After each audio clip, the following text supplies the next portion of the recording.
House building है वो मेरी कोई फर्स्ट चॉइस नहीं थी, वो मेरी लास्ट चॉइस थी। हाँ,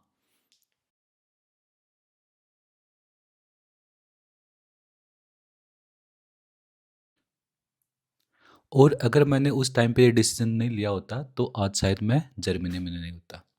सो वेलकम बैक टू घर टू क्लब फ्रेंड्स, और स्वागत है आपका एक नई सीरीज़ जयपुर टू जर्मनी में। और मैंने इस सीरीज़ का नाम जयपुर टू जर्मनी इसलिए रखा है क्योंकि ये आइडिया मुझे जयपुर में राजस्थान यूनिवर्सिटी के अंदर पढ़ते हुए आया था। और अगर मैंने उस टाइम पे ये डिसीजन नहीं लिया होता, तो शायद आज भी मैं आरयू के अंदर राजस्थान सिटी के अंदर या तो मार्कशीट किसी की निकलवा रहा होता या फिर माइग्रेशन निकलवाने में किसी की हेल्प कर रहा होता। मैं आपको जर्मनी आने की कहानी नहीं बता रहा, मैं आपको एक उस लड़के की स्टोरी बता रहा हूँ जिसको एक टाइम पे खुद नहीं पता था कि जाना कहाँ है। एक राजस्थान के एक छोटे से गाँव में, जहाँ पे सपने तो बड़े देखे जाते हैं लेकिन वहाँ पे अपॉर्चुनिटीज़ है वो बहुत ही कम होती हैं। बचपन में एक मेरा भी ड्रीम था इंजीनियर बनने का, और मैं उस टाइम पे इंजीनियर बनना भी चाहता था, क्योंकि इस वजह से कि इंजीनियरिंग है उस टाइम पे एक शायद सक्सेस पाने का एक सेफ रास्ता माना जाता था। और मैंने एडमिशन भी ले लिया था। मैं एक टॉपर तो नहीं था, एक एवरेज स्टूडेंट था। एवरेज होना कोई बुरी बात नहीं होती, बुरी बात तब होती है जब आप एवरेज बन के रह जाते हो। इंजीनियरिंग कंप्लीट हुई और फिर स्टार्ट हुआ लाइफ का रियल स्ट्रगल। इंजीनियरिंग के बाद था कि अपनी फील्ड में कुछ अच्छा करूं। काफ़ी सारे जो कॉलेज प्रोजेक्ट्स हैं वो भी बनाए, और कैंपस प्लेसमेंट भी हुआ, लाइक यूरेका फोर्ब्स आप जानते होंगे, एक काफ़ी बड़ी इलेक्ट्रॉनिक्स की कंपनी है। उसमें मैंने थोड़ी टाइम तक काम भी किया। इंजीनियर तो बन गया था, लेकिन लाइफ का डिसीजन है, एक डायरेक्शन है, वो अभी तक क्लियर नहीं थी। कुछ टाइम जॉब करके फिर मैंने एडमिशन ले लिया था आरयू, जो राजस्थान यूनिवर्सिटी, काफ़ी फेमस है राजस्थान के अंदर। सिंपल सा मोटिव था, गवर्नमेंट जॉब। उस टाइम पे मैं वहाँ पे कंपटीशन जॉब की तैयारी कर रहा था, जैसे कि एसएससी होता है, सीजीएल होता है, ऐसे एग्ज़ाम्स है, उसमें मैं लग गया था। हॉस्टल वो काफ़ी सस्ते में मिल जाता है आपको, ईयरली शायद 5 और 10,000 के पे करना पड़ता है, इसलिए मैंने वहाँ पे एडमिशन भी ले लिया था। और मैंने वहाँ पे सोशल साइंस में एडमिशन ले लिया, वो इसलिए कि चलो हॉस्टल मिल जाएगा। उसके बाद में मैं तैयारी करने लगा सीजीएल, कस्टम, बैंक इनकी, क्योंकि एक गवर्नमेंट जॉब करने की चुल आ चुकी थी। उस टाइम ये लगता था कि बस गवर्नमेंट जॉब लग जाए और लाइफ है वो सेट हो जाए। लेकिन हॉस्टल लाइफ में भी एक अजीब सा फेज आया। मैं प्रिपरेशन तो कर रहा था, लेकिन अंदर से कहीं अटक गया था। मतलब यूनिवर्सिटी इलेक्शन कैंपेन में एक्टिव हो गया। उस टाइम पे वहाँ पे ऐसा कोई लीडर नेता था नहीं जिसके साथ में मैं नहीं था। चुनाव की रैलियाँ कर रहा हूँ उनके साथ में। अ, कुछ नहीं समझ में आ रहा था कि कहाँ पे उलझ गया हूँ मैं। कभी किसी ने फ़ोन कर दिया कि एडमिनिस्ट्रेशन डिपार्टमेंट से मार्कशीट निकलवा के देनी है, माइग्रेशन निकलवा के देना है, तो उसमें लग गया। मैं दूसरों का काम देख रहा था। मैं खुद की लाइफ़ का आंसर नहीं ढूँढ पा रहा था।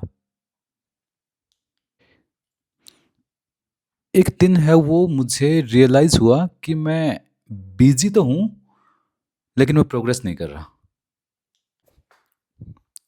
फिर मुझे डिपार्टमेंट के अंदर एक हमारे सीनियर हैं मोहित करके, वो मिले।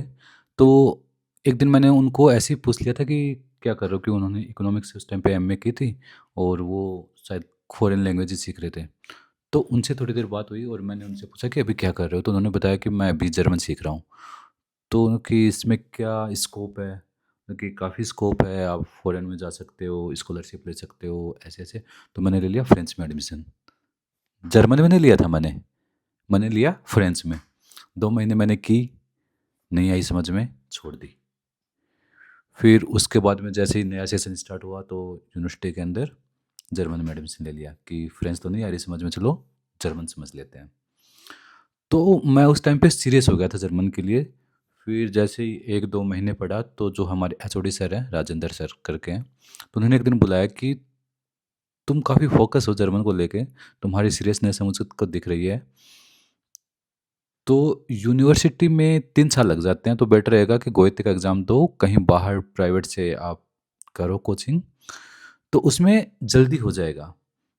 तो मैंने भी उनकी बात काफ़ी सीरियसली ली और बाहर एडमिशन ले लिया और फिर मुझे मिले देवकरण सर। आज भाई जितना धन्यवाद मैं उन सर का करूं उतना कम है। आज मैं जो यहाँ पे आया हूँ, जो जर्मनी के अंदर हूँ, सिर्फ उनकी वजह से।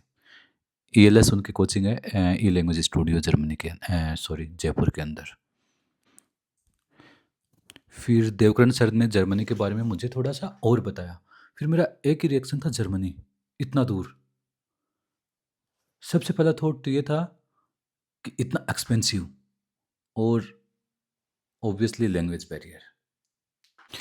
मुझे उस टाइम पे जर्मनी का कोई एक वर्ड भी नहीं आता था। देवकरण सर ने हाउस बिल्डिंग का जिक्र किया कि हाउस बिल्डिंग करके एक चीज़ होती है। तो मैं सोच रहा था कि हाउस बिल्डिंग, फिर मैंने हाउस बिल्डिंग के बारे में रिसर्च किया, थोड़ा इंटरनेट पे देखा। फिर मुझे पता चला कि आप हाउस बिल्डिंग के साथ में पढ़ते हुए आप कमा भी सकते हो, और अच्छा खासा आप एक बचा भी सकते हो, सेविंग।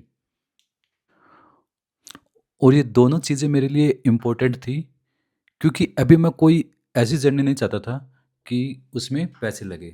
क्योंकि बहुत इंजीनियरिंग पे इतने ज़्यादा पैसे वो खर्च कर दिए थे, 8 से 10 लाख। उसके बाद में कॉम्पिटिटिव एग्ज़ाम्स है, उस पर इतने ज़्यादा खर्च कर दिए थे। जयपुर के अंदर 5-7 साल रेंट पे, मतलब हॉस्टल के बाद में, तो बहुत सारा एक खर्चा हो चुका था। तो मैं भी चाहता था कि चलो पढ़ा भी जाए और कमाया भी जाए। तो उस हाउस बिल्डिंग से बेटर कोई भी रास्ता था नहीं 2022 में, उस टाइम पे। लेकिन जर्मनी का डिसीजन लेना इतना इजी नहीं था। मम्मी ने भी पहली बार जब सुना तो मना कर दिया था।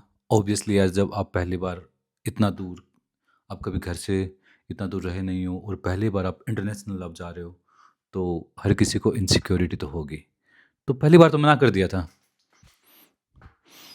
और उनको डर भी इसलिए था क्योंकि पापा की डेथ भी है, वो बचपन में हो चुकी थी, क्योंकि वो बीएसएफ के अंदर थे। और जब मैं 11th क्लास में था, तब से पेंशन से पूरा काम चल रहा था। हम 4 भाई बहन हैं, तो उनको भी एक इनसिक्योरिटी सी फील हो रही थी।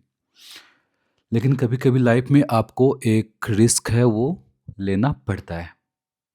बस एक बिलीफ होता है कि शायद ये डिसीजन मेरी लाइफ का एक सबसे अच्छा डिसीजन निकलेगा। उस टाइम पे मुझे नहीं पता था कि एक छोटे से गांव का लड़का, जिसको जर्मन का एक सेंटेंस तक बोलना नहीं आता, आज जर्मनी में इतना कॉन्फिडेंटली जर्मन बोल बोल रहा होगा। लेकिन जर्मनी आने से पहले मुझे एक और बैटल लड़नी थी, वो थी जर्मन लैंग्वेज। आप जर्मनी का टिकट तो कर सकते हो, आ सकते हो, लेकिन यहाँ पे सर्वाइव करने के लिए जर्मन लैंग्वेज वो बहुत ज़रूरी होती है। नेक्स्ट एपिसोड में बात करते हैं कि कैसे मैंने जर्मन लैंग्वेज सीखी, और भी बहुत सारी बातें। तो wait for the next episode, and thank you for watching.